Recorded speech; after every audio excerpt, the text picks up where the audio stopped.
Hello, hello, hello, everybody, and welcome to the virtual chapter for July 9th. Oh my goodness, July 9th, 2019.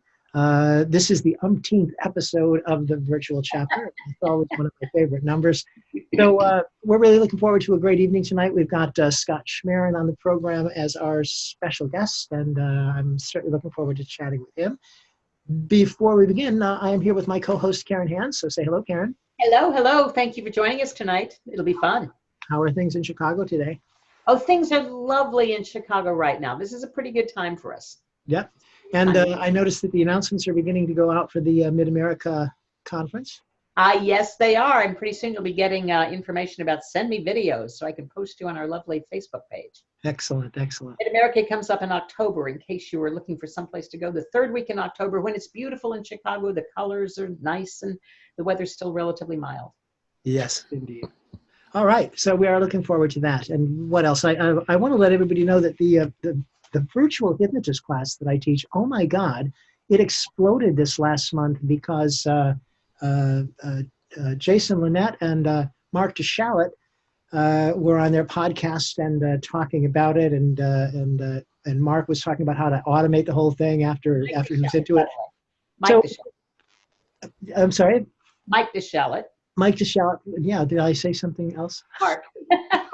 Oh, It's so okay. good. All right, so yeah, Michael DeShalit. Anyway, it was a great evening, and because of the attention that they brought to it, my class that usually is limited to 12 people, I couldn't close it fast enough, and it had 25 because it exploded on me. So we're doing it again because people have been asking, and it's going to be the 23rd and the 30th of July and the 6th of August. So 3 Tuesday nights from 8:30 to 10 o'clock, the same time that this is on the East Coast. So it's the same time that this is wherever you are as well. And that'll be going on. So get in touch with me if you're interested in that, or send email at flhypno@outlook.com. What else do we need to tell them? We want to tell you to recording. I'm sorry, we want to remind you that you will get CEUs for joining us tonight through Yes. IACT and IMDHA, and of course other friendly organizations, ICBCH and IHF absolutely give you CEUs. Just check with your organization and see. Yes, but just the friendly ones. And and aside from that, as I mentioned, we are recording, and because we are recording, the replay of this evening's program will be posted tomorrow on the IACT IMDHA forum. It will be posted on the Virtual Chapter YouTube group. It will be posted on Virtual Chapter Facebook group if you're a member of that group, and if not, join Virtual Chapter and you'll know what's happening with us every month. And so all kinds of places for you to see it again, because I'm sure that you're going to be so wowed by the time the evening is over that you'll want to, have a second take in order to get all the pieces that you might have missed. Well, I want to say, too, that I had a couple of emails this week from folks who said they are really interested in seeing this, but they couldn't make it tonight. And, of course, I let them know about the replays, and they'll be joining us, too. So that's the beauty of this, is it's available. It's evergreen.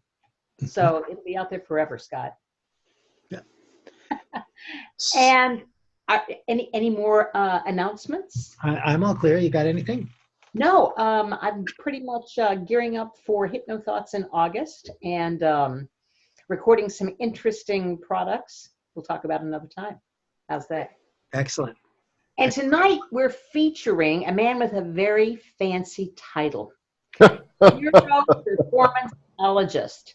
And in just a moment, I'm going to quiz Scott Schmaren about exactly what is a neuroperformanceologist, other than a very fancy title. He is internationally known. He's a hypnotist, a speaker, a coach, and author.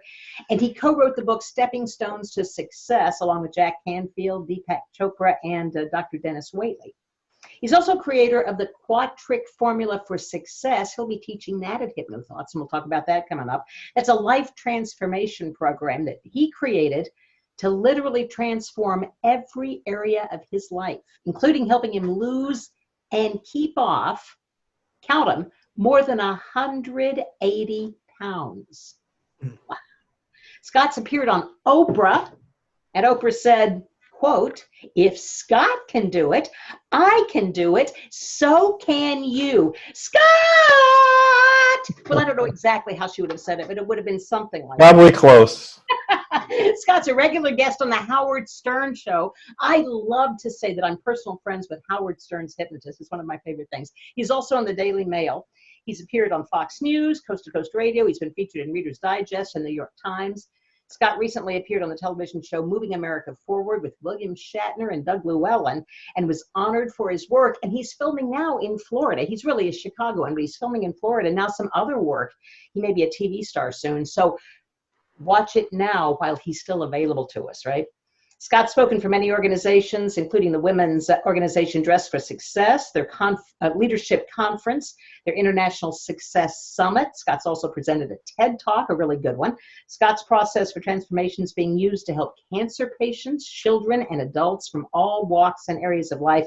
He's committed his life to helping others overcome the obstacles and challenges in their lives and to help them create the life that they want and to live their dreams. So, with all that said, that's pretty impressive, Scott. And I think Michael has some questions about some of the work that you're doing. Isn't that right, Michael? Well, yeah, one of the things that I saw among the Howard Stern videos and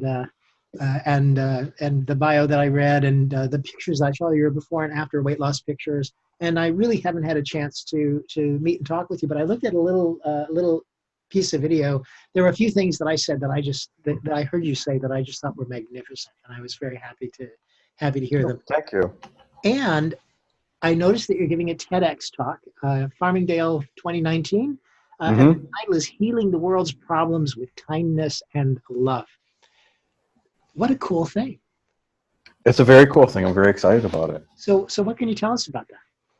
What do you want to know? This will be my second TED Talk. I did one in Baltimore a couple years ago, and this should be a fun event. I think, TED Talks are great. Everybody wants to do one, and I've been getting, since I announced it, I've been getting, especially from other hypnotists, how do I get a TED Talk? How do I do it? And I have such a good story that it would be a great TED Talk, and that's a great thing. My advice to people that want to do a TED Talk, it's not about you, is all of them have a format they have to follow. They have a license to give a TED Talk. There's certain parameters, and each of them has a theme. And so if you go in there and you fill out the application, they're getting hundreds and hundreds of applications for maybe anywhere from 15 to 25 spots. So most people want to write something about, well, I have this wonderful story about my life and blah, blah, blah, blah, blah, blah. And they go, okay, thank you very much, but you're not the one. You have to really pay attention to what they're asking for and tailor your talk to what they want. That's what they're looking for. They're looking, TED is innovation, technology, solutions to problems, or a big idea. And so you've got to tailor it to what they want. But no, they're fun. I did one in Baltimore, and it was put on entirely by college students, and it was fun. The energy in there was great. They were a lot of fun. Cool. Well, it sounds exciting, and the topic I just thought was a lovely. So it's a big thought. Well, it's a big thought. We live in a world of social media, but if you really think about it, social media is really anti-social media, because it really what it does is it separates people, just groups. And then if you don't agree with this group, then you're wrong and they're right. And so we're separating ourselves. Mm-hmm. And one of the things I find it's lacking in this world is kindness and love. Kindness and love for ourselves, which if you can't have it for yourself, you can't have it for anybody else. And then once having that kindness and love for yourselves, begin to share it with other people. And if we keep doing that, we start an unbroken chain of wonderful things that happen, and a lot of our problems go away, or we work together to solve them instead of trying to be like this all the time. Yeah. When you're in the same room with somebody, it's different than when you're interacting through the net. Yeah. Yes. Because the thing that I notice on Facebook rather is, you don't think the same way that I do, so I can't be your friend anymore. Right. We're not allowed to like each other anymore because you have a different thought about something than I do. Sure. And every thought is there to be evaluated or as an invitation to debate.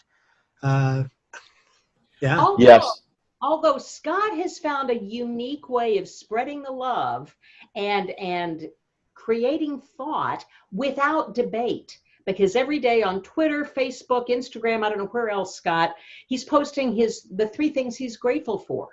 Here's my Yes. gratitude list. These are the 3 things I am grateful for today. What are you grateful for? Now, I don't know if you've ever had any debate launch from that, Scott, but that's a No. pretty great way of just spreading the love. I'm surprised that you don't get people saying, well, what's so great about that? It's happened one time I think I've been doing gratitude on Facebook probably for, I don't know, 3 years or so without missing a day. One time, I had one person said, I have nothing to be grateful for, and this is silly. So it's only been one person. But, to each his own. And if that's what they feel, then that's what they feel. My purpose is, okay, here's what I'm grateful for.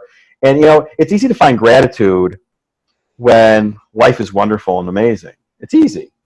But what's really important is trying to find gratitude in the times when life kind of sucks. Because if you can come from a place where you're finding gratitude, you have a tendency to rise out of it, and you have a tendency to find the solutions to those obstacles and challenges, or maybe just having a tough time. And you start to train your mind to think from a perspective of gratitude and what's right instead of what's wrong. Yeah. So. Great. And that's what we're talking about tonight, is training your mind. So I'm guessing that is what spawned neuroperformanceologist. Tell me about that. Okay, so that moniker that I came up with for myself is this is years and years ago, I was doing a talk, I think it was for a real estate company, and some of the people in the company had a tremendous fear, I'll say a religious fear, and a preconceived idea of what hypnosis was and that it was evil. Sure. So I said, fine, I just called it something else. And then it was totally fine. So I just changed the moniker in some situations. I think I do that less now. But, and sometimes in the corporate world, their idea of hypnosis is to put on a hypnosis show, which there's nothing wrong with that. I think it's a fun thing to do. But they don't take it in the same perspective of being a serious tool for salespeople to improve or to improve their business or for management. So change the moniker and do the same things. So. And I'm curious, what moniker got you into the Howard Stern show? I've always been proud of you, and you know that. Really did it. I've been listening to Howard Stern forever, and as a regular listener, it was in 2013, and I was listening to a show, and one of the guys on the show was talking about, he's friends with the Long Island medium. He was friends with her, her ex-husband now, Larry. They were buddies. And he was talking about how people come back from their past lives because they have unresolved business, and they're just busting his chops on the show. So I go on their website. There's really not a place to email them. So it says, do you have a comment about the show? And I just typed in there. I said, hey, would it be really cool if we did a past life regression on him on the air? And by the way, that's what I do. Here's my name and number, my email address. And if you want to check me out, just Google me. And I didn't think anything of it. I've done it before. And about, 2 weeks later, I got an email from one of their producers saying, hey, let's set up a time to talk. We'd like to know more. I told them some wild stories of things that happened.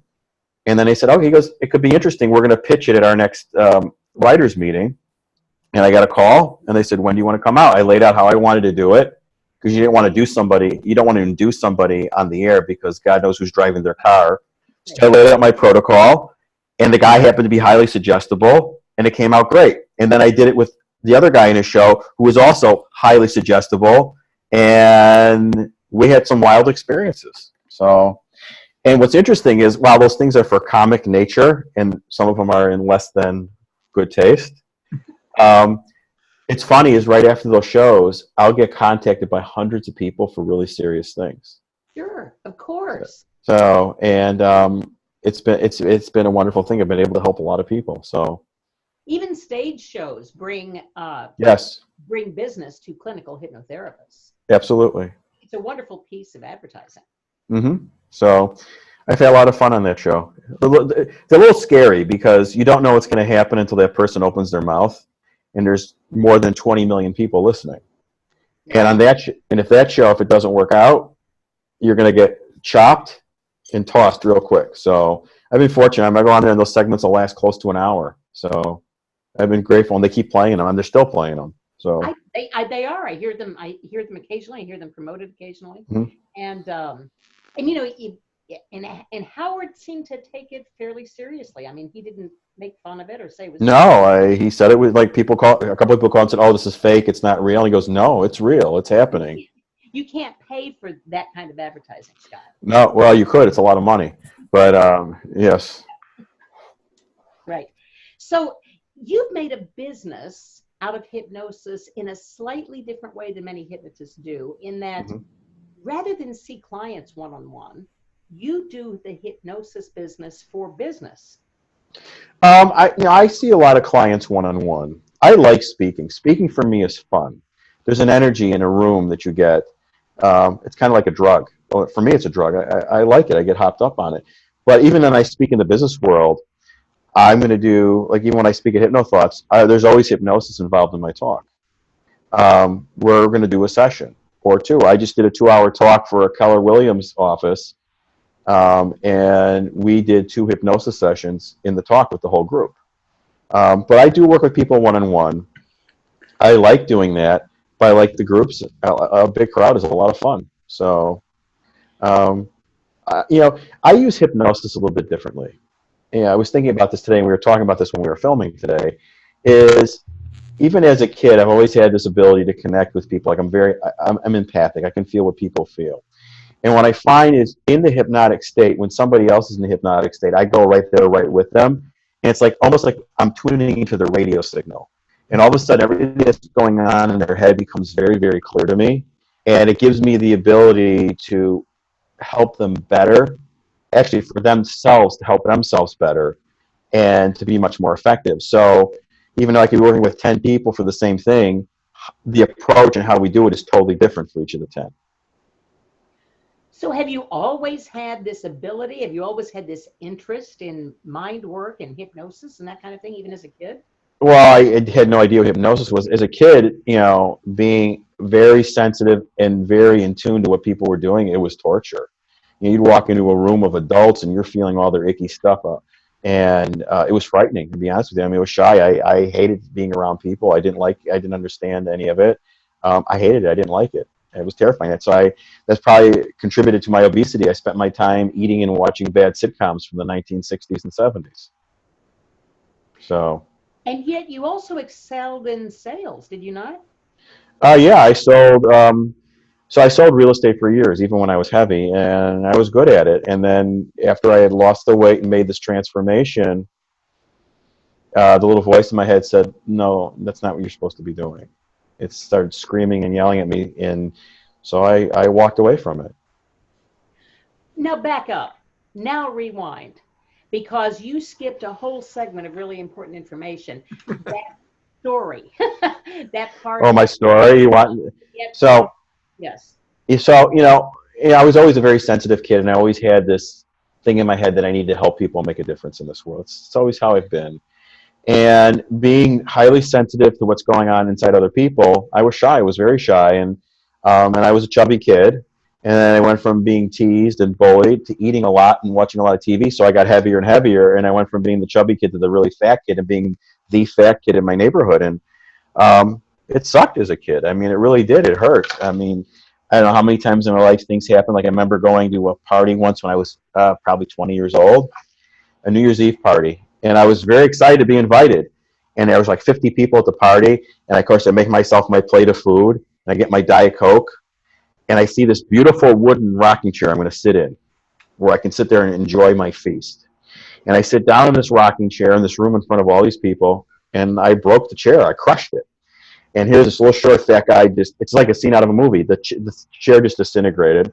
I'm laying on the floor. I got food and Diet Coke all over me. And then the whole room just freezes in its silence. And they all turn around to see what happens. And they all start laughing. And really, it's a funny sight. I mean, it's funny to see now. I felt horrible. And I remember things like that. I remember going back to my apartment at that time. I had to get out of there. I couldn't stand to be there. I put on the fake smile like I always would, even though I was dying on the inside. And I went back to my apartment. I spent my New Year's Eve with my 2 best friends, a pizza from a place in Des Plaines called Nick's. That's not there anymore. And a frozen Sara Lee cheesecake. And I eat them all. I hated everybody. I hated the world. I hated myself. I had this rage inside of me. And slowly but surely, I started losing that feeling that I needed to make a difference in this world, that I wanted to help people. I didn't care anymore. I really just didn't care. And at some point, I lost my desire to live. I just gained back a lot of weight again for the umpteenth time. And I said, okay, now there's nothing else for me to do. And I had a moment of horrible weakness. And I took a bottle of sleeping pills. I took a bottle of painkillers. I remember putting them in a paper cup. I went in my bathroom. I put the cup on the bathroom counter. And I looked in the mirror. And I didn't see anything staring back at me. I was that empty. And all I felt was pain. And I just couldn't stand the pain anymore. So I took all the pills. And I think I probably took enough medication probably to kill an elephant. And I remember I used to have this chair I used to sit in. I used to watch TV in the chair. I would eat in the chair. It was like my blankie. It kept me safe. It insulated me from the world. And I remember. How old are you at this stage? It was in my late 30s, maybe even almost 40. So I already had kids. I did it. Nobody was home. And so at the same time, I'm terrified and I feel relieved. This is going to end. I wasn't thinking about my family, my wife, or it was a totally selfish act. It was, I just felt this pain. So at some point I passed out. Never went to a hospital. I'm here. So I remember it being the morning because the sun was shining through my living room window. And I opened my eyes, and I had this totally surreal moment. I really can't describe it in words. It was very, very peaceful. I thought I was dead. You know, it was like I'm in heaven. This is wonderful, and I feel great. And then I realized that I was alive, and then I realized I must be alive for a reason. And in that moment, I got really clear, and I took responsibility for myself. I stopped blaming everybody else for all the crap that's been going on in my life. I didn't blame anybody else for me being heavy. And I said, okay, I got to find out what's going on inside of my head. I want to know why there's two people inside of me. The one that wants to lose weight and be happy and healthy and successful and enjoy life. And then every time I move in that direction, there's this little other voice in my head that pulls me right back to where I was before. Why is that happening? I don't want that, but I seem to be doing that every time. So I started reading, and I started studying things. And the more I read, more about the subconscious mind. And I study things like the Silva program and hypnosis and NLP, and pick some weird modality. And I've probably spent some time either reading a book or going to a class. And I started looking at these things. A lot of them had commonalities. And so I started taking some of those commonalities and I started tweaking them for myself. And then I started making changes. And I remember the first thing I want to do is I want to be able to go out in public and not be noticed for being the fat guy. 5'6" and 360 pounds, it's big. You're like a round ball. People notice you. And then I decided I really wanted more after I did that. I wanted to live. I mean, there's so many things I couldn't do when I was heavy. I mean, couldn't go on a roller coaster at Great America because you couldn't get the safety equipment around you. It wouldn't fit. Or to go on an airplane and not have to ask for a seatbelt extender when you're sitting in the seat. How embarrassing it was to have to push the call button and have a flight attendant come out and give that to you. So I wanted to live, and I wanted to experience life. And then as I changed more, of course, people noticed, and they wanted to know what I was doing. And I started working with some other people. I started experimenting on my children and their sports teams, and they all survived. And then the voice came back, and the voice said, you really need to be helping people. You need to make a difference in this world. And I said, okay, I'm going to listen. So here I am. It's a pretty impressive story. Yeah, you know what, though? I don't think, here's what's interesting about that. I tell the story when I talk. I am no different than anybody else. And that's the message I want to get. I am not any more special. I don't have any kind of a superpower. I am no different than anybody listening to this, watching this, or anybody else. And my feeling is that if I can do these things, then other people can do these things. I really don't think I'm any better than anybody else or any special. So. But you seem to have figured out what things. I'm sorry. You seem to have figured out what things to do. Well, we live in a world, okay, where everybody's coming up with a new diet and a new exercise program. Okay, it hasn't worked for how many years we've been doing that. I mean, let's face it, any eating program you go on, if you follow it, will work, right?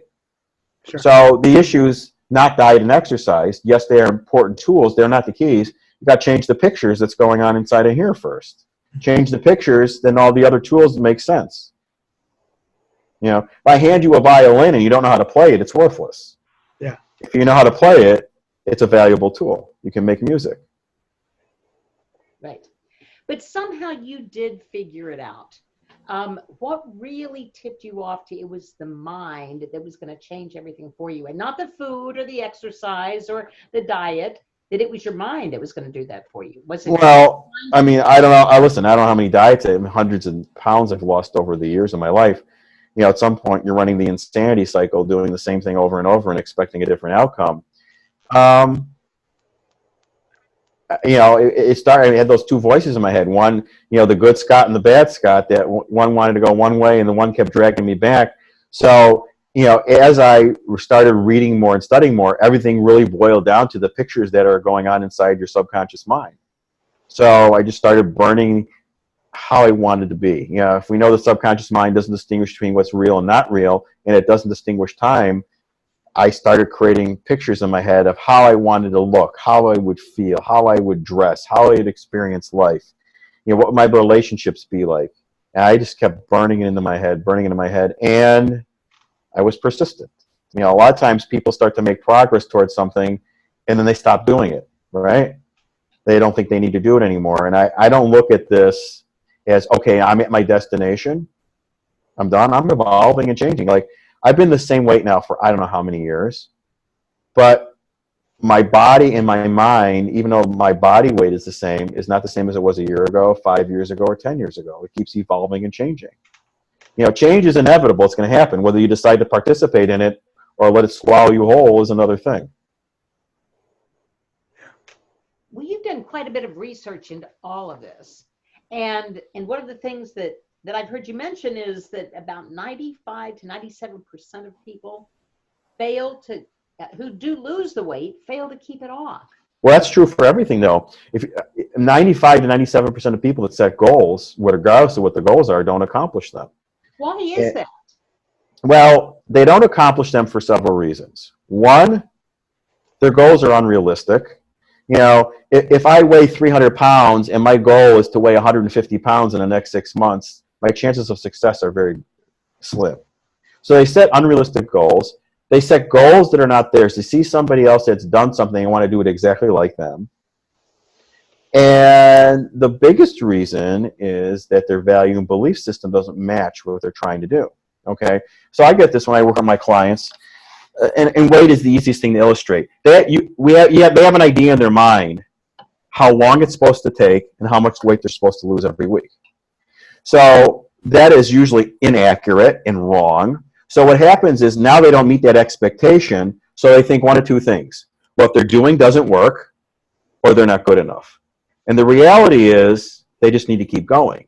You know, we have this idea that we're supposed to get from point A to point B in a straight line. I don't think I've met anybody that's ever done that. There's curves in the road, there's potholes, and those things are there for a reason. There's something you need to learn to move on. You know, I didn't go, like I have this conversation with clients sometimes, okay, I work out hard 6 days a week. I didn't start doing that right away. If I would have tried to work out then how I do now, I would be dead from a heart attack. I mean, the first time I got on a treadmill, I walked a mile and I thought I was going to have a heart attack and I was going to die. Okay?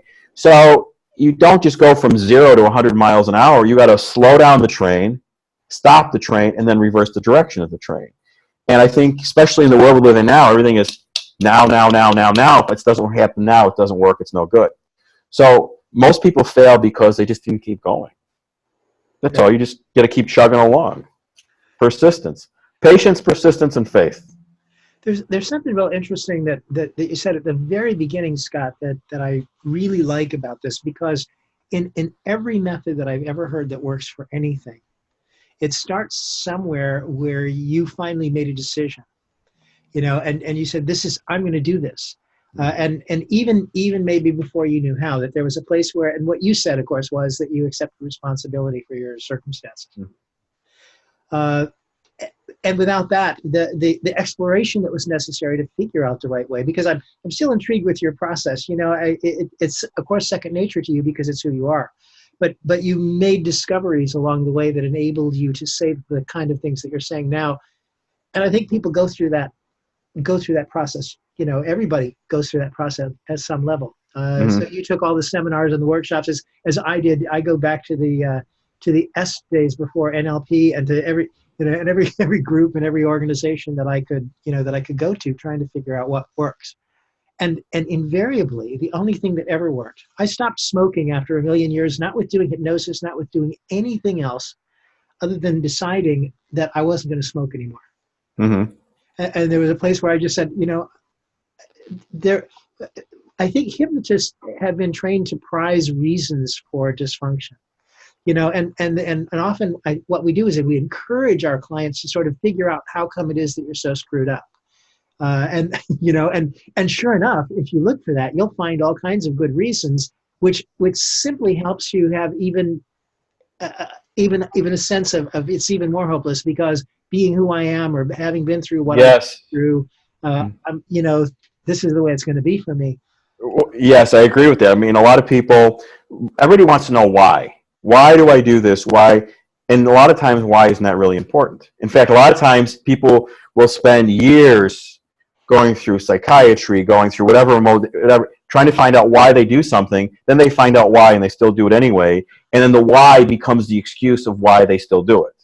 I'm in Orlando, and if I should decide that I didn't like Orlando anymore and I wanted to go back to Chicago, I could make this decision. I could go, I want to go back to Chicago. And, I wouldn't have to spend any time figuring out why did I come to Orlando in the first place. Right.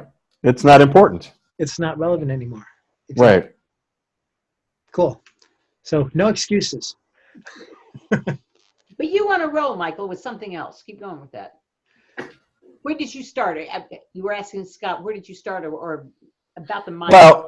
Well, you asked me about, you talked about process. So what I saw over the years, I started working with clients, and I was working with myself, and I started going through some of my old notes, and I noticed that without even having a form, I was using a process. So I said, okay, I might as well just systematize the process. I'm using it anyway. So the process I call the Quadric formula for success is what I call the 4 R's. Relax, release, reprogram, and reinforce. Very simple, okay?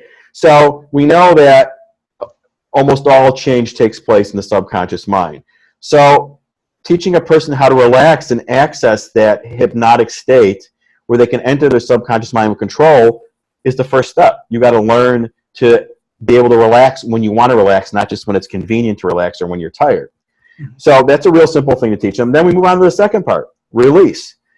Everybody is carrying around junk and garbage and crap from their past. Some of it's really traumatic, some of it's not traumatic, but it's just stuff from the environment you grew up in. And those things act as negative filters. That was the negative voice in my head that always dragged me back to where I was before. The old things you heard in our head that we grew up with, whether they're religious beliefs. Like example, I work with a lot of salespeople.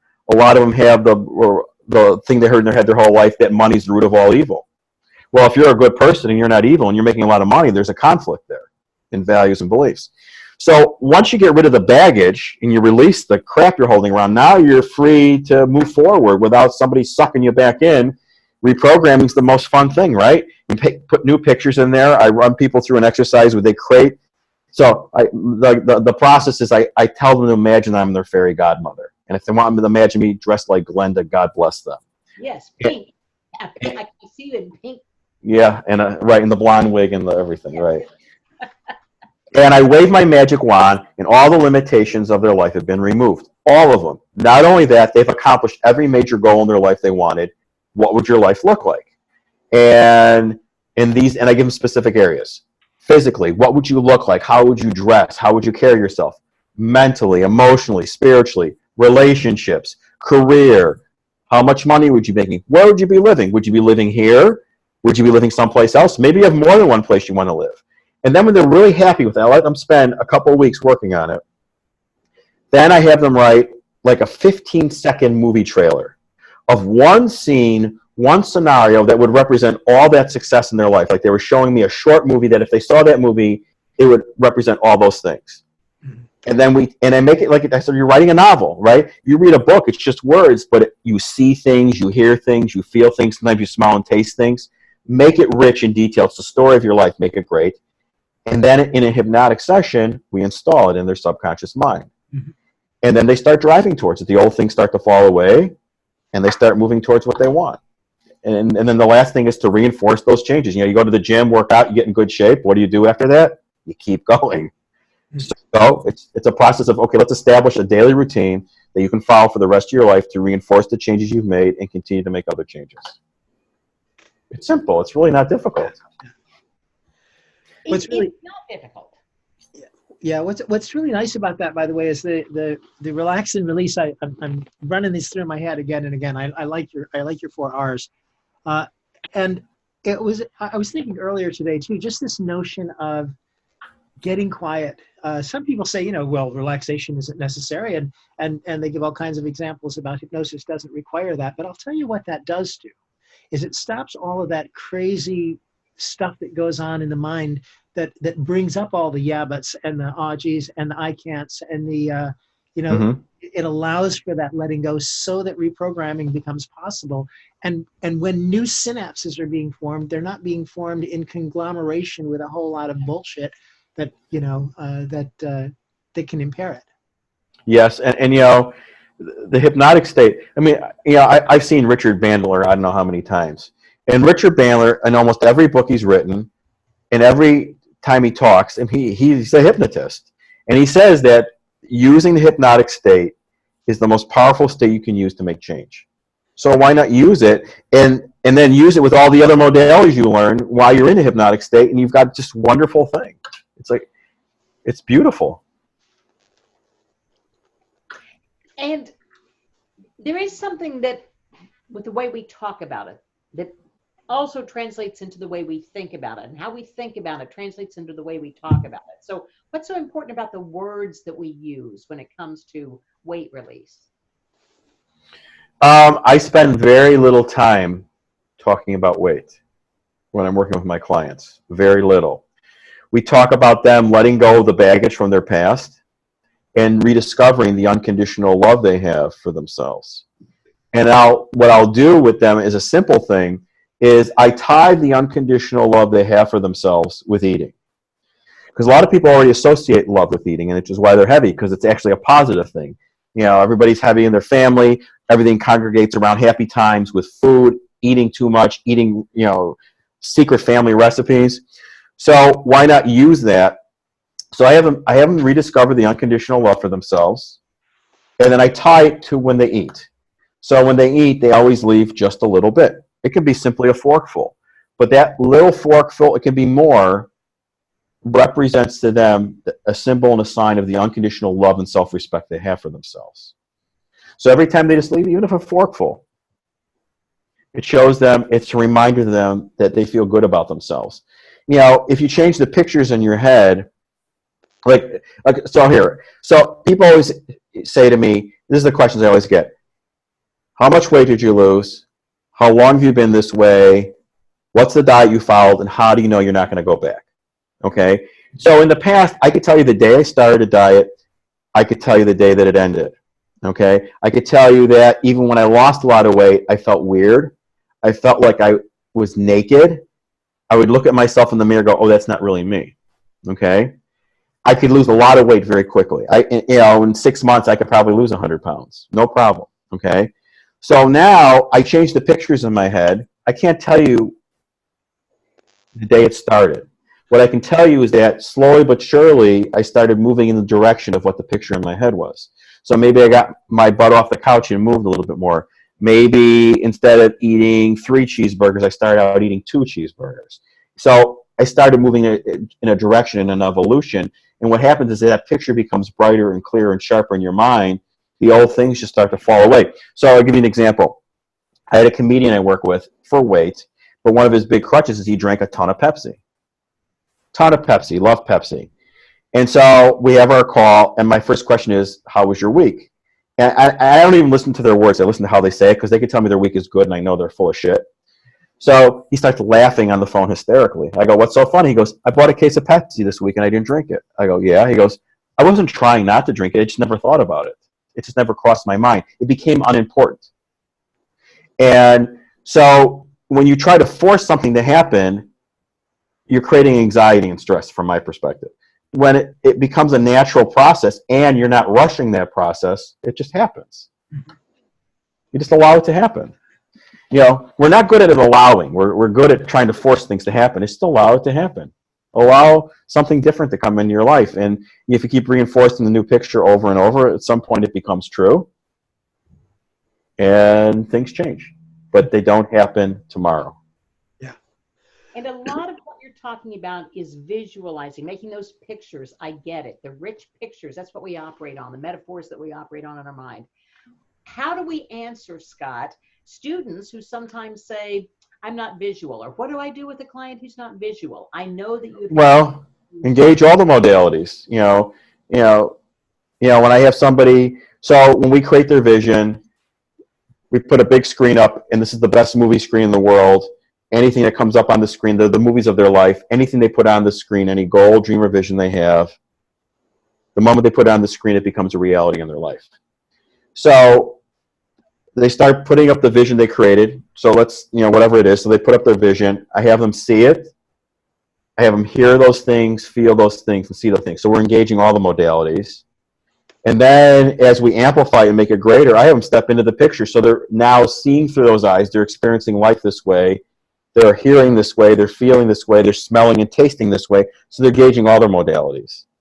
And the one that's the strongest for them will be the strongest one. But they're all going to still engage all the modalities, and the other ones work as just brighter colors to make the one that they lead with stronger.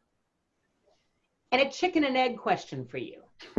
That day when you were looking in the mirror with that cup of pills beside of you, if someone had suggested that to you, see yourself as you want to be, would you have been able to do it that day, looking in the mirror? No. Or did you have to make the decision first and then move on?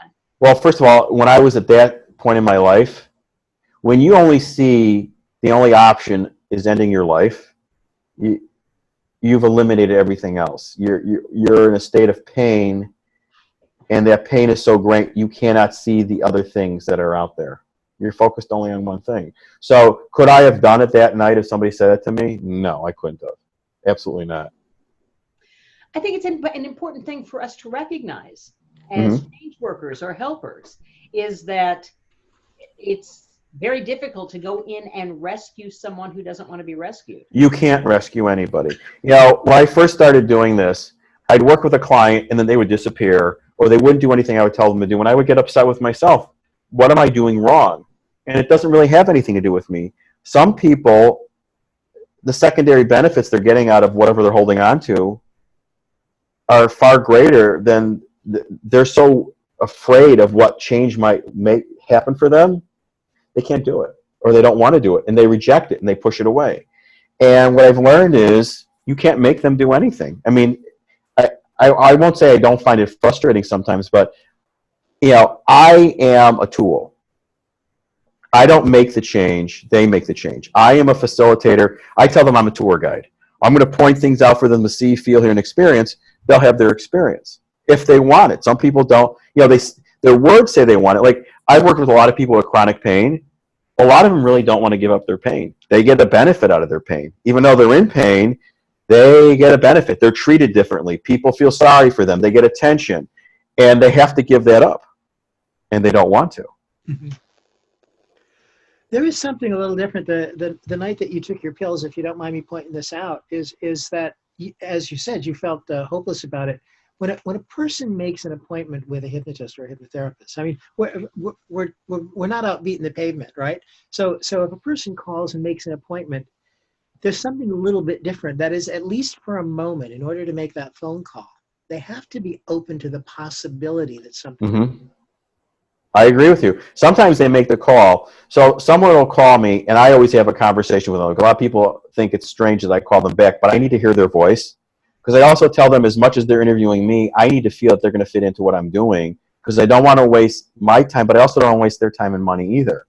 And a lot of times they get that moment of courage to call you, and you talk to them about it, and if they don't make that decision then, they disappear completely, because then the old part of them creeps back and says, wait a minute, what are you doing? That was a stupid idea. Don't do that again. And if he calls you, don't answer the phone. So, that happens too.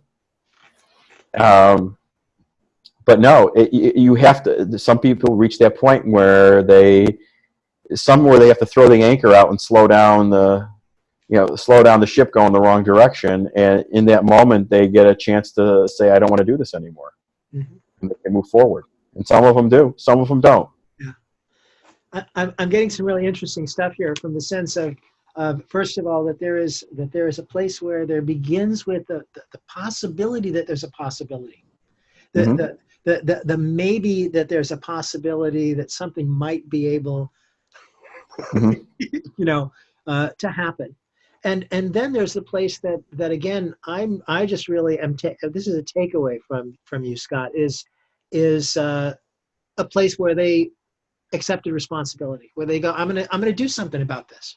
And the other thing, there's another thing that I wonder how I'd like to hear your response to this, because I've had a serious lifestyle change in terms of my diet over the last 8 months, and it has to do with health issues and stuff. And I did what I needed to do, and and it's working out great.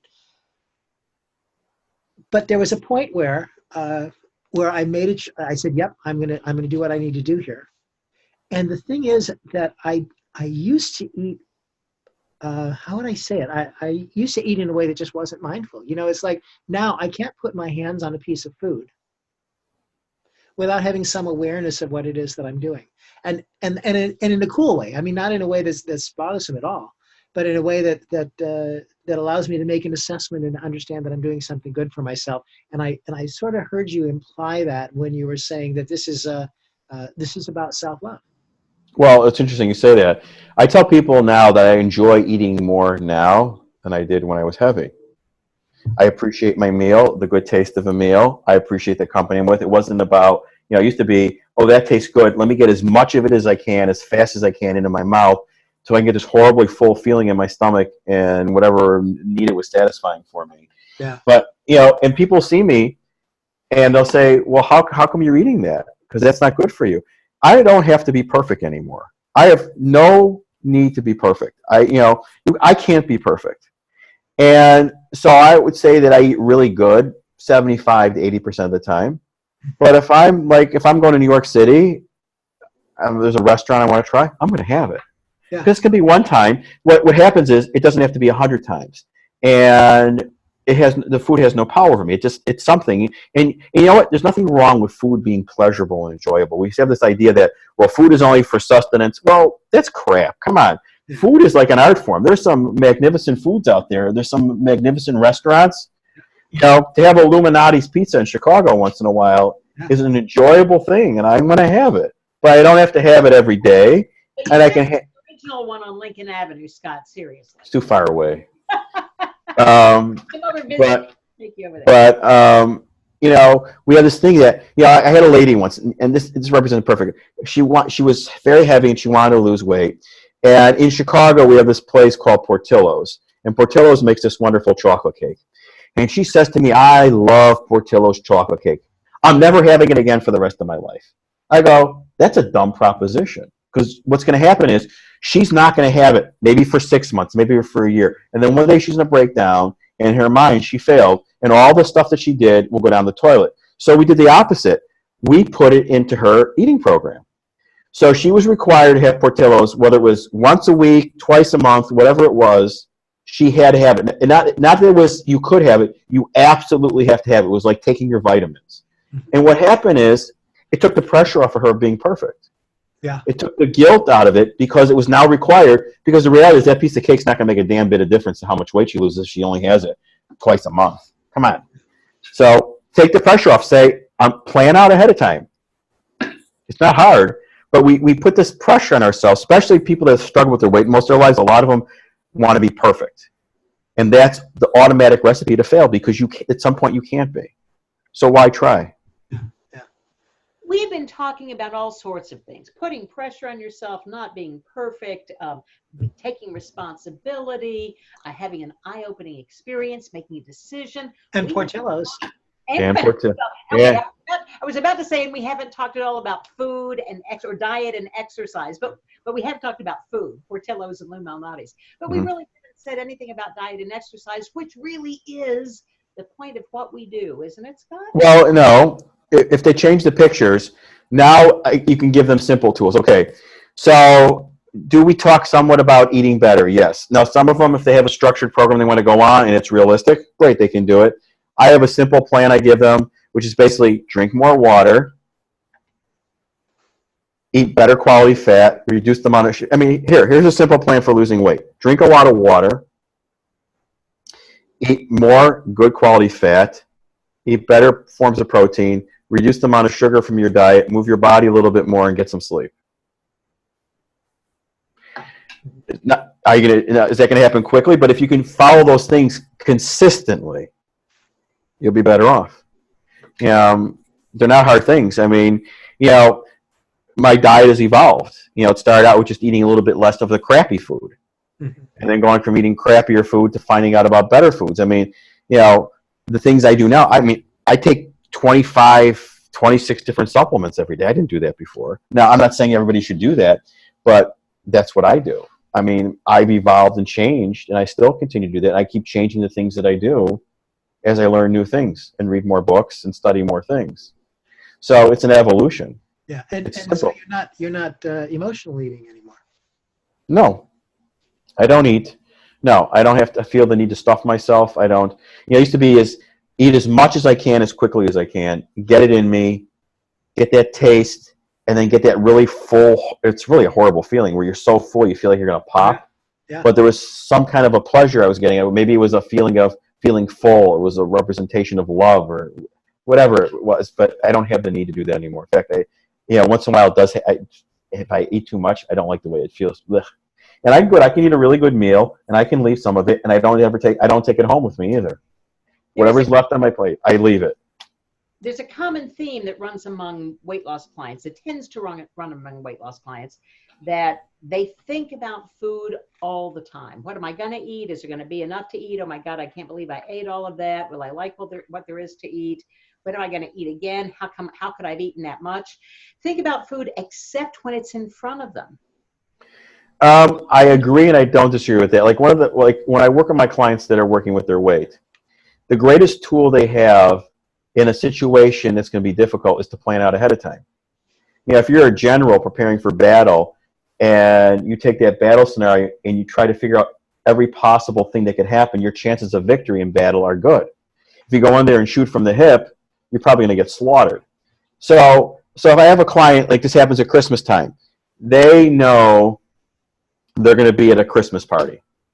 So what do? Their first instinct is, well, I'm not going to eat anything. And then they go there and it's really difficult. And then they break down and they go crazy. And then they're mad at themselves.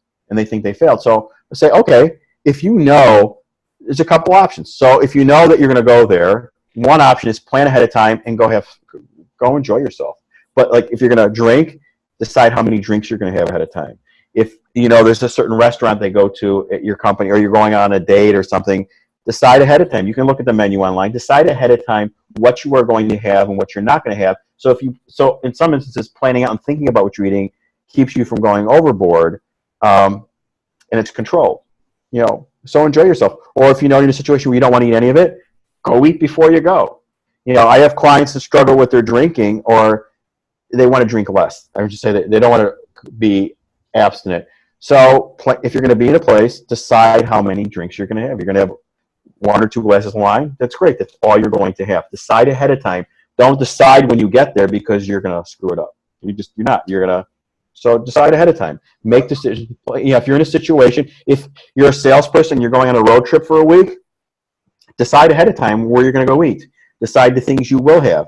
Or if you're in your car all day long, if you think you're going to be in your car and wait till you get hungry and find some place to eat something that's considered good and nutritious for you, you're not going to end up there.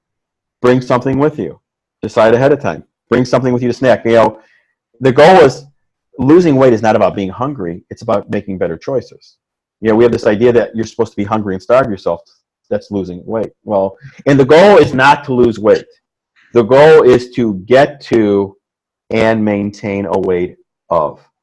Big difference. A lot of people, goals lose 30 pounds, lose 30 pounds, goals achieved, they go right back to what they were doing before. It's done. The goal is to get to and maintain. Period. Easier. Yeah. And more sustainable. So specifically with a goal weight then, with a number? I have them decide what they want to weigh. Like they'll say to me, I want to lose 50 pounds. I go, okay, that's great. How much do you weigh now? Okay. What do you want to weigh? Well, I like to weigh around this. No, what do you want to weigh? Let's make a number. You can always change the number, but it's good to have. If you're going on vacation, you need to know where you're going, or you're not going to know how to get there. So let's do this. You decide. I don't decide for them. And if they only, and I don't, and they say, well, the doctor says I should weigh this. I said, screw the doctor. What do you want to weigh? What would you be happy with? Then that's what it is. Not what anybody else wants. Again, has to be their goal. It has to be not what somebody else wants, what somebody else thinks you want. What are you going to do? What's going to make you happy? And you know what? They can always change it. Yeah. Nothing is etched in stone. Did you know that level of specificity that day in front of the mirror? I hate to keep going back. No, in front of the mirror, I knew nothing. Okay. So as I started on this journey and I started creating this picture, so it started out with a statement that I have and maintain easily for the rest of my life a strong, healthy, lean, attractive, youthful body weighing 175 pounds or less. Started out with a statement. Then the statement expanded out into, okay, well, what would I look like at 175? How would I dress? How would I carry myself? So where's my weight today? 171 to 175. That's my range. Never changes. Doesn't matter what I do, where I go on vacation. Here, I went to Portugal. I had a fabulous time there. They have these wonderful little bakeries with all these little things, and they make a Portuguese egg custard called nata. Every day I go to the bakery, I would get a little tiny one, and I would take it back to my hotel room, and every night I had one in the evening. I didn't gain any weight while I was going on my trip. I walked plenty. I planned out ahead of time for it. It was no big deal. And I didn't deny myself anything either. Nice. And it goes back to, Scott, I love what you're talking about. It goes back to the planning, or it goes back to something else. It's not as much food and exercise or diet and exercise as it is all of the other stuff, all of the other aspects around it. Diet and exercise are part of it, of course, and we have to change. Yes. But everything else is a part of the mind switch, or the shift in attitude. It's important to maintaining. Yeah, you change the pictures, you change the outcome, and we try to do it. A lot of people think, well, once I lose the weight, I'll be happy. Once I lose the weight, I'll do this. Once I accomplish this, I'll have that. Well, it doesn't work that way. It's the other way around. If you can't learn to love and be kind to yourself, it's not going to happen. And that comes first. Taking care of yourself in here and feeling good about who you are as a human being and acknowledging who you are as a human being, then that grows and then it allows you to make those changes. But, we want to do something and then feel something, and it doesn't work. If you want to be a multimillionaire, you don't get millions of dollars and then become a multimillionaire. You start to think that way first. Mm-hmm. You start doing the things that successful people do, and then the money follows, not the other way around. Yeah. That's why you see so many people that, they win the lottery, they were poor, and then 10 years later they're broke again because they think the wrong way. You got to have the mindset first, the outcomes follow. Yeah, if you want to be satisfied in life, maybe you should just start there. Yeah. What would your life be like if it was like that already? How would you feel? How would you act? What a concept, right? Yeah. Well, so here's, again, your gratitude exercise feeds right into that, of course. Mm-hmm. Yeah, I've been doing that. I've been doing that for 16 years. Wow. So I would say I've missed very few days.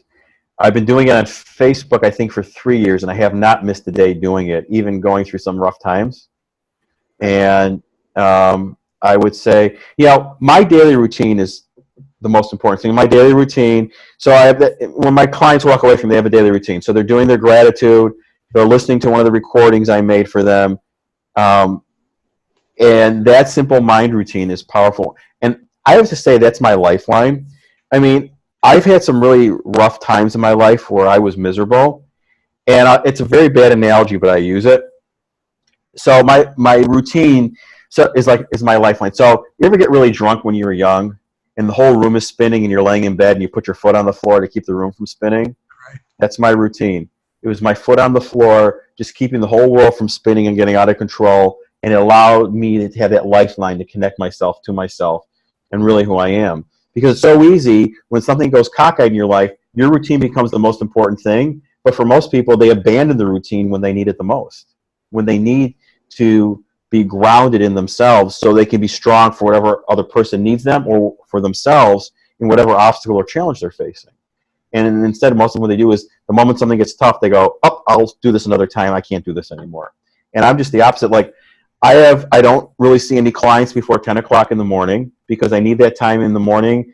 So my routine is I get up, I drink a lot of water when I get up, I go to the gym, I make my protein shake, and I listen to my recording. And I'm doing my gratitude right when I wake up. Then I can get in the shower, and then I'm ready to go. But I don't sacrifice that routine for anything. Now, I'm flexible in that. Like, if I'm flying someplace and I have to leave early in the morning, then obviously I can't do it in the morning. Then I allow myself the flexibility. I don't have to be perfect to do it at another time of the day. I just have to get it done before I go to bed. Mm-hmm. So it's being diligent in how you do it, but flexible in the way you do it sometimes. That's another bing, bing, bing moment, Scott, of putting yourself first. What a concept. Back burner. And it's not selfish. Like, I work with a lot of moms, and, mothers, especially moms more so than dads, put their kids before anything else, and I understand that. But if you want to set an example for your children, by showing your children how much you really care and love yourself, they're going to do the same thing. Mm-hmm. And I think it's really important. And you have so much more love to give to your children if you're taking care and loving yourself first. It's so important. And it's not selfish at all. I think there's actually something really magical about making a commitment to anything. So when you talk about your gratitudes, for instance, and writing them every day, making a commitment to something and repeating it regularly, eventually you learn to trust yourself. That you learn that when you say you're going to do a thing, that you will do a thing, and it's how you can become a prophet in your own life. Because if you trust yourself, if you trust that what you declare, I will do this, is going to happen. Yes. Then you can start really using that to declare some amazing things. Yes, but you have to do it consistently. What happened is people, especially now in our world, we've talked about it before, is they do it for a while, they didn't get the results they wanted, so they assume it doesn't work. Yeah. So they stop. And, it took me the first 40 years of my life to get ready for what I'm doing now. Yeah.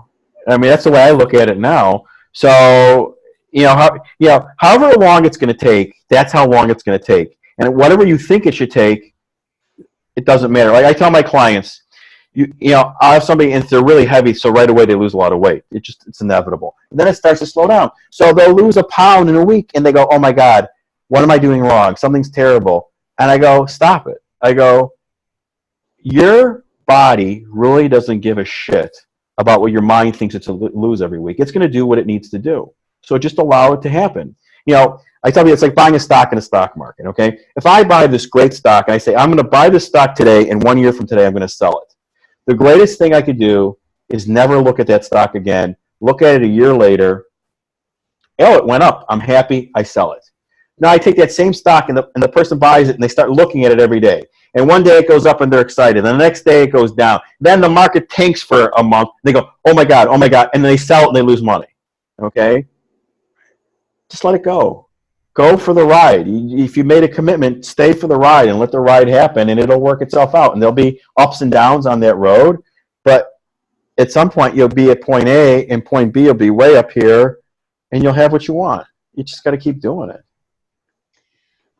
Let me just say for a moment that if anybody has any questions, this would be a good time to either type them into the chat room or raise your hand, and we will get to those. While you're coming up with your questions, I would like to ask you, Scott, let's look at some nitty gritties, because I'm guessing that some people will have some nitty gritty questions like, oh my gosh, how many sessions do you tell a client it's going to take? And is it dependent on how much weight they want to lose? Or is it depending on their strategy? Or how do you handle the nitty gritty things like that? It's different for everybody. So like when people contact me, I always call them back. I want to have a conversation with them, whether it's weight or anything else. I usually do 10 sessions. I won't see somebody for a single session. I think it's a waste of my time and their money. And it's not going to help them. People, I want to try it out and see if it works. Well, you're already telling me that you're going to fail. So here's the commitment. I do 10 sessions with them. And after that, I have follow-up programs. So I'll do, some people do, some people don't. They have enough tools if they want to keep going. I have people that see me once a month. They've been doing it for years. You know, they pay for a year, and once a month we schedule an appointment, and every month. So now they have a whole library of these hypnotic recordings I made for them, and they have tools to use they can use forever that are theirs. So you said 10 sessions, is that correct? Yes. You tell them that up front, and is that dependent at all on how much weight they're looking to lose? It has nothing to do with weight. If I work, well, not for weight, like if I work with a lot of kids, sometimes with school, stuff like that, I'll do 6. Kids are usually more trainable than the adults. Yeah. And, you know, for little things, like for smokers, I'll usually do a 3-session program. But it's not so much the weight. It's different for everybody. Some people 10 is not enough. Some people 10 is plenty. Let me bounce back to kids real quick. Do you work with kids on weight loss? I have.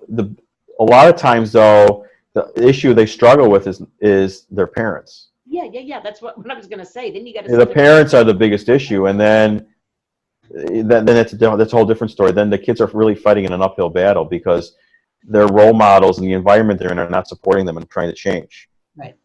You know. Do you require parents to be a part of that program? Yes, and well, I've worked with kids less for weight loss, but with other things. And I let the parents be involved. If I'm working with a 12 or 13-year-old, I don't want the parents involved. In other words, don't call me after a session and tell you everything their child said, because what's going to happen is their kid's not going to talk. I want them to feel safe with me. I make the kids responsible for setting their appointments with me. I don't want the parents to call and cancel it. The kids are responsible. If they're at 11 or 12 years old, they're already responsible enough that they can start to do those things. I worked with a girl that was 16 years old in New York, and she would have these horrible panic attacks, and the source of her panic attack was her mother, because her mother takes care of everything. And the moment something gets out of control and the mom doesn't want to do it, the daughter turns on subconsciously a panic attack, and mom jumps in like Superman and takes care of everything. And it was very obvious to everybody but the mom. Mm-hmm. So, and then sometimes you have to step away from those things too. You have to be willing to say no. I don't feel I have to work with everybody. Mm-hmm. And there's people I talk to, I go, this is not going to work. And they're going to be unhappy. I'm going to be unhappy.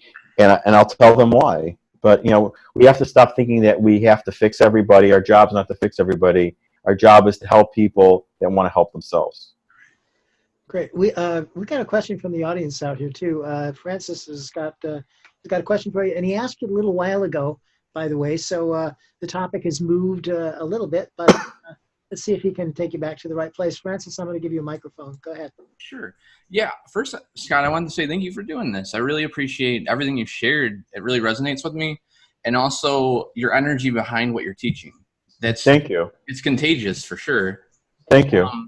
And then the other thing I wanted to ask, and it really loops back, like you just mentioned, you can only really take care of clients that want to take care of themselves.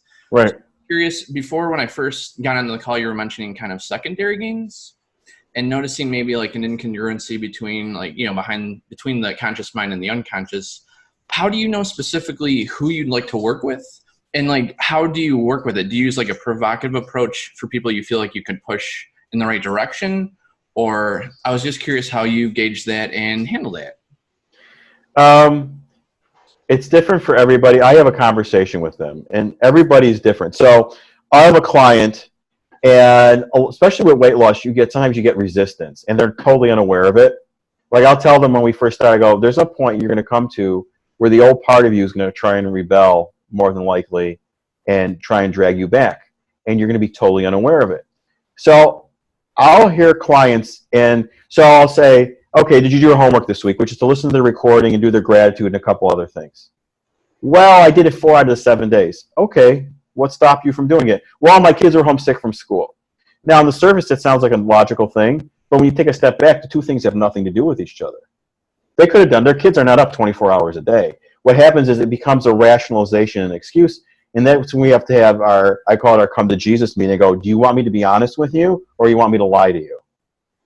And then depending on the person, sometimes I tell them they're full of shit. I go, you're using this, you're saying this, this, and this, but that's not really what's happening. Here's what's going on. And if they're really open to change, they'll want to hear it. And sometimes, very rarely do they get insulted. But Everybody's different. I don't have a set way.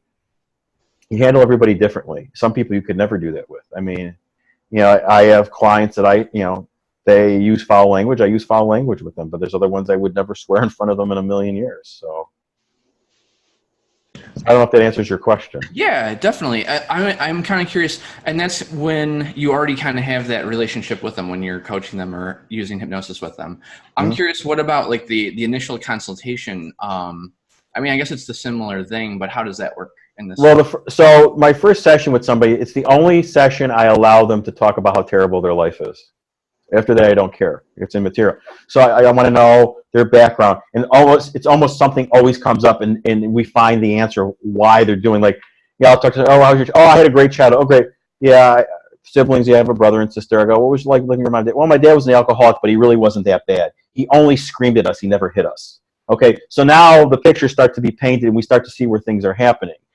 So I want to know that at the beginning. And the first question I always ask them, what are your expectations from these 10 sessions? What are you expecting to get out of it?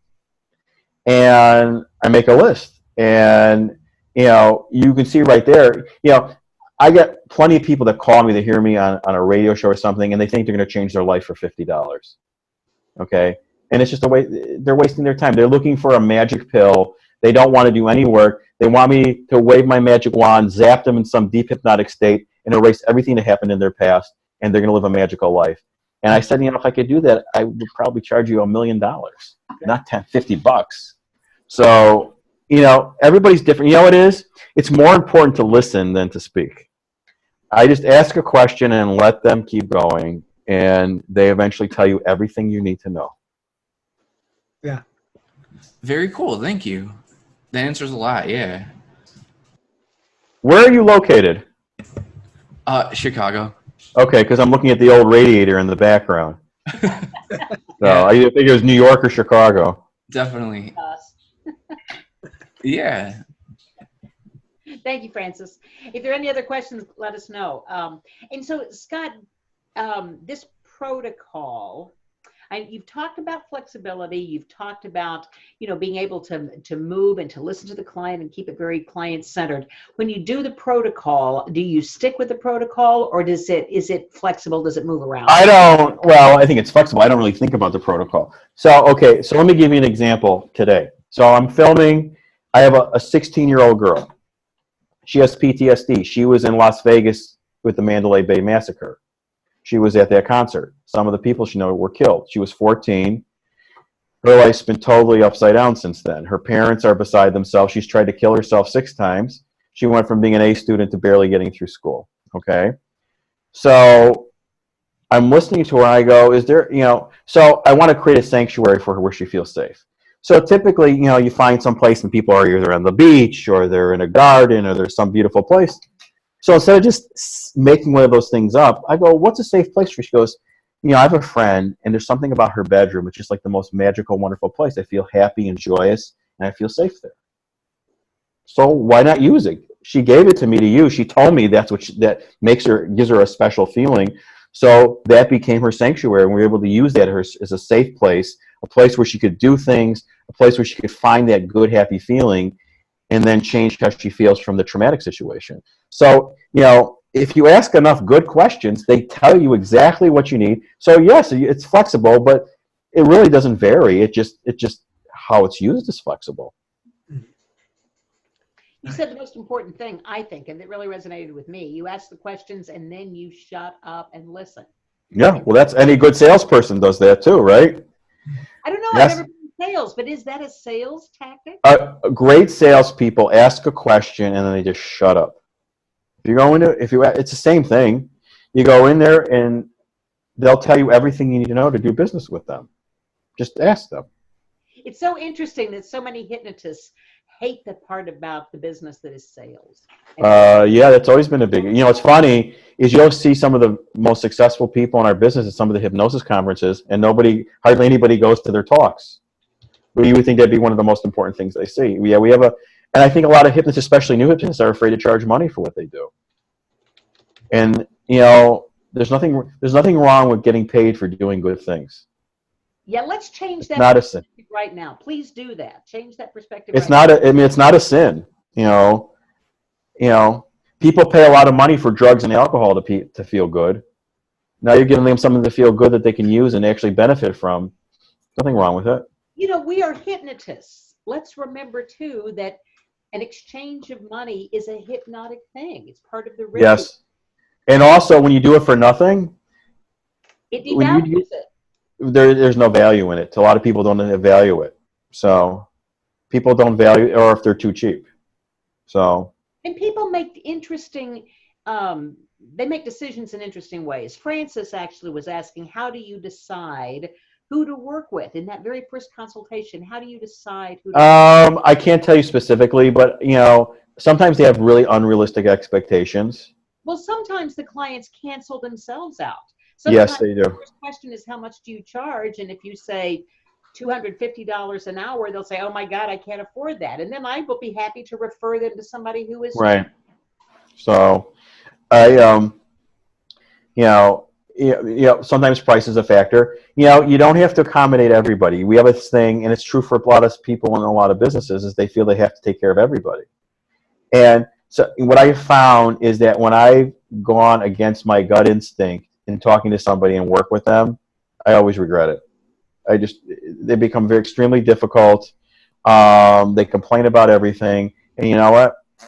Forget it. It's not worth it. And Sorry, I'm sorry. Corporate work. Do you work with individual people in the corporation, or do you do just? Typically, it's been speaking. What'll happen is I'll pick up some coaching clients out of it, where I'll work with them one-on-one. Mostly salespeople. They're fun to work. Salespeople, good salespeople, and athletes. Good athletes are the same. They are looking for an edge. They want to be better, and they're coachable. Yeah. They're the most fun people to work with. Wow, how do you market that?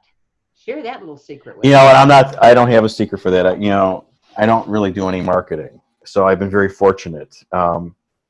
Between some of my media appearances, people find me and people send me people. So I've been very fortunate. So it's been very organic. Yeah. So you said you're doing a bunch of speaking. Is this like keynotes and stuff, or? I'm doing some speaking. I like to be doing more speaking. So, like I'm filming this thing now.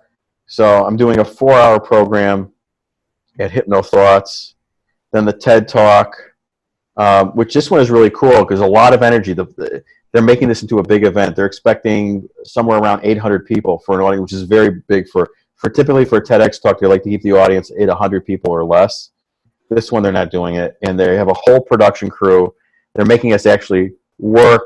They want outlines of our talks. So it's really kind of cool. And the energy, I've already met all the speakers. We've all started a group together, and it's been a lot of fun. I've done some. I spoke in Portugal. I spoke in English in Portugal, which was kind of fun, to a group that some of them spoke English and some of them didn't. You know what I noticed too is in the European countries, they're much more open to hypnosis and NLP and all these modalities for change than we are here. Yeah. It's much more. It's no different than going to the doctor for them. It's not woo-woo. It's not something. This is what you do. Yeah. Oh, Michael has a very interesting story comparing the cultural experience of hypnosis here. And was it Brazil, Michael? Yeah, well, it was. And as a matter of fact, so I spoke in English in Brazil, and everybody had headsets and all of that. And one of the things that I noticed is in California, Americans are really different. As a matter of fact, you've got a tough audience in the States. In the sense that in California, I can remember doing hypnosis with people who, you would say something to them like, just take a nice breath and close your eyes. And they'd say, well, do I have to close my eyes? What if I keep my eyes open? Will it work with my eyes open? Do I really have to close my eyes? And in Brazil, I say to somebody, take a nice deep, and they're out. Right. It's funny. It's interesting you say that. Years and years ago, the first program I did was the Silva program. And that time they used to teach it in 2 weekends. But they also had a children's program. And it was for kids 10 and under. Anything over 10, they wanted the kids going to the adult program because they were too much like adults and not kids. Yeah. And they teach it in 1 weekend. And they said, we teach the exact same thing in 1 weekend that it takes the adults to learn in 2 weekends because we don't have to explain anything to the kids. They just do it. There's no explanation needed. They just, okay. Yeah. So. that's that relaxation state you were talking about at the very beginning. Mm-hmm. That is the Listen, relaxation state. Relax. listen, I'll get a weight loss person, and they've struggled their whole life with weight. They haven't ever lost weight, but they want to tell me how I'm supposed to do it. They want to tell you because they know, but they don't know. So Right. it's the interesting pictures they paint for themselves. What they're doing is they're trying to set themselves up to fail, so they don't have to do it. Or they just set goals that they can easily forget about. Mm-hmm. I want to be this size for the high school reunion. Right. High school reunion comes and goes, and okay, now I can go back to eating pizza 5 nights a week. Right. Or I want to do it to wear this dress, or I want to do it to do something. It's very interesting to me, Scott, that you picked 175 pounds or less as your goal. Mm-hmm. There's a lot of discussion among hypnotists who do weight loss talking about the scale is not important.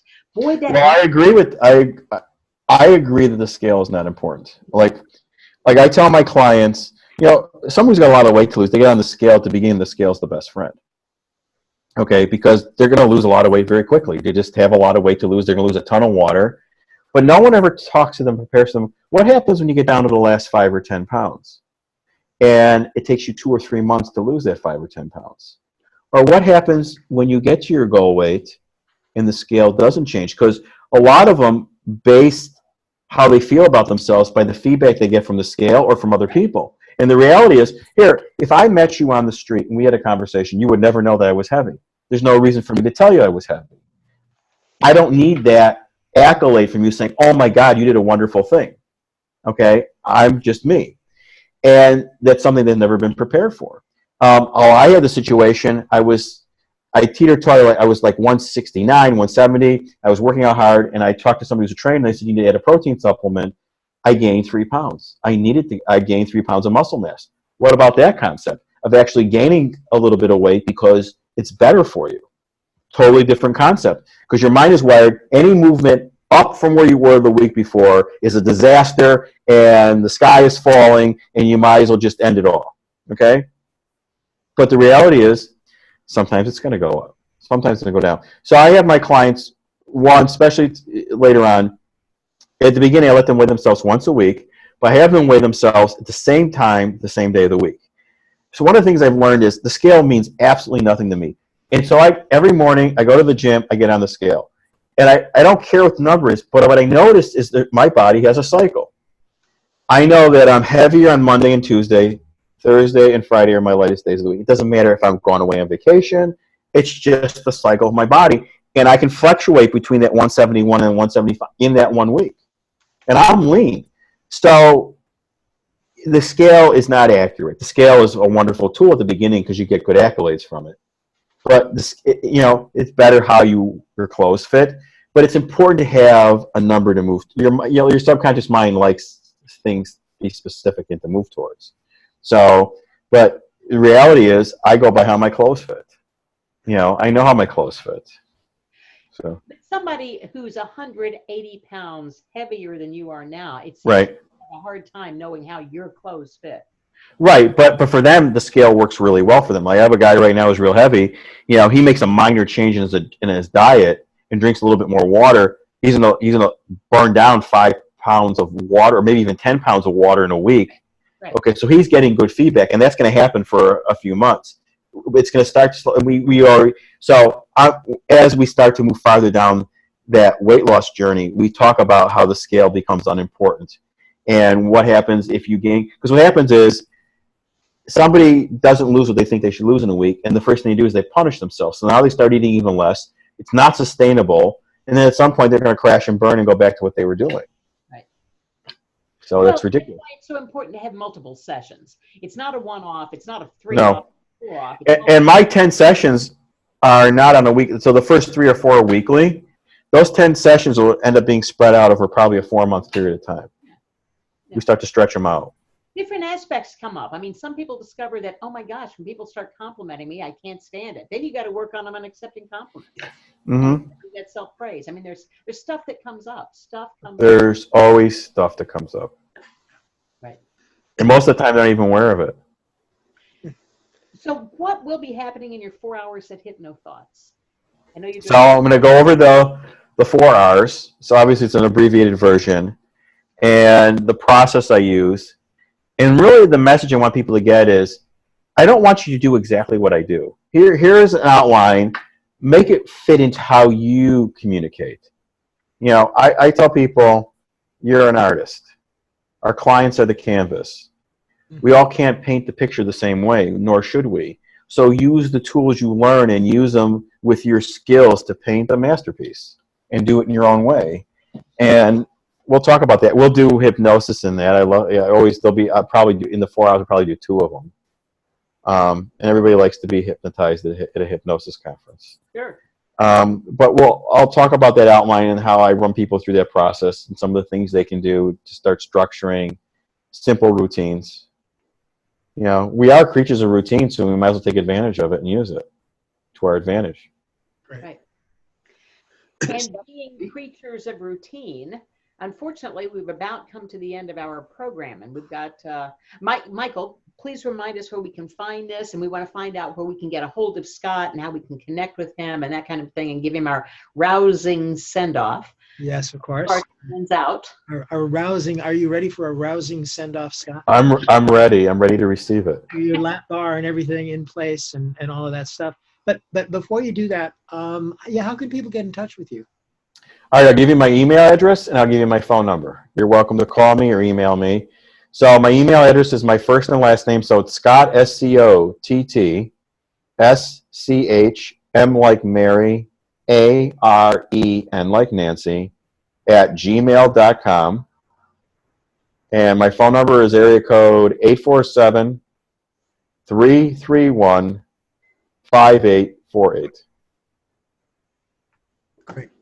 Great. All right. And do you do any you train hypnotists at all aside from like the things that? No, I really haven't. No. Okay. I haven't done any structured training. Well, it's been lovely talking with you this evening, and thanks for having me. This was a lot of fun. I enjoyed this. So much stuff to share. And so now here's what we're going to do. So make sure you're ready. Okay. I'm ready. Wait. Oh, okay. Oh, I'm sorry. Oh, yeah. Yeah. You can get CEUs from IACT, IMDHA, and other friendly organizations. IHF and ICBCH and other friendly organizations. And there will be recordings. So if you missed any of this tonight, or if you have friends you'd like to share some of this with, by all means, tell them. Where can they find this recording, Michael? The recording will be on the Virtual Chapter YouTube channel.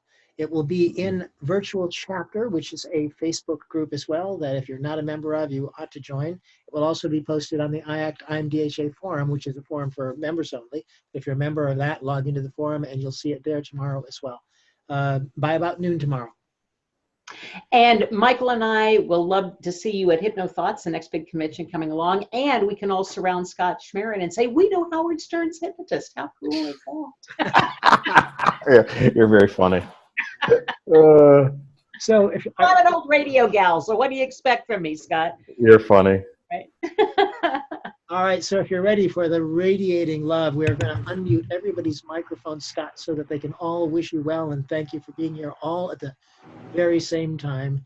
And we'll see you around the block. Thanks. Thanks for having me. Thank you so much. Thank you. Thanks, Scott. Have a great evening, everybody. Have a good night. Thanks. Scott. Bye, Karen. Bye, Michael. Bye. Good night. See y'all next month. Bye-bye. Bye-bye, Elizabeth.